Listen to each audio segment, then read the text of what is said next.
নমস্কার, আমি গায়ত্রী। আমি চলে এসেছি আর একটা নতুন রেসিপি নিয়ে।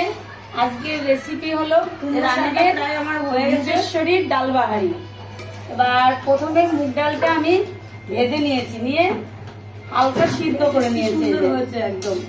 এবার এই ডাল সিদ্ধটা আমি নামিয়ে নেবো, আপনারা নামিয়ে নেবো কিভাবে রান্নাটা করছি। এই ডাল সিদ্ধটা নামিয়ে নেবো, দেখতে থাকুন। গ্যাসটা অফ করে দিলাম।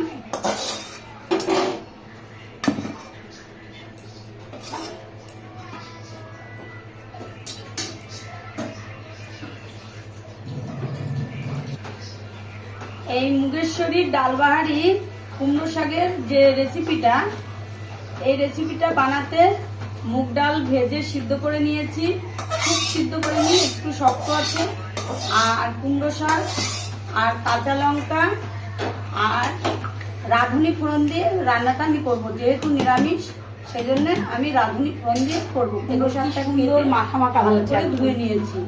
এবার যদি এটা নিরামিষ না হতো, তেলে কিন্তু রসুন কুচু আমি দিতে পারতাম, কিন্তু যেহেতু আমি নিরামিষ করবো, সেই জন্য প্লেন শুধু রান্নাটা করবো। আপনারা ডাল মাখানি রান্নাটা করবো। আপনারা ডালটা ঢেলে কড়াইটা রান্না করবেন, গ্যাসটা আবার অন করে দিয়েছি। আমি যেভাবে রান্নাটা দেখতে থাকুন, আমি কিভাবে রান্না সামান্য তেলে কড়াইতে 1 চামচ তেল দিয়ে দিয়েছি, সাদা তেল দিয়েছি। টেস্টি রান্না, আপনারা খেয়ে দেখবেন এইভাবে রান্না করে।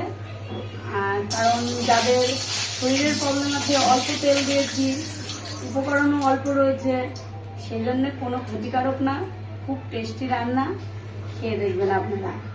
আর কে কোথায় থেকে দেখছেন, লাইক করবেন, কমেন্ট করবেন, শেয়ার করবেন। নিত্য নতুন এরকম রেসিপি করার জন্য আমার চ্যানেলটাকে ফলো করবেন। রাঁধুনি আমার তরফ থেকে বড়দের প্রণাম আর ছোটদের বুক ভরা ভালোবাসা। রান্নাটা করবেন, খুব সহজে, টাটা, হাসি, বাই বাই, এইভাবে রান্না করবেন, খেয়ে দেখবেন।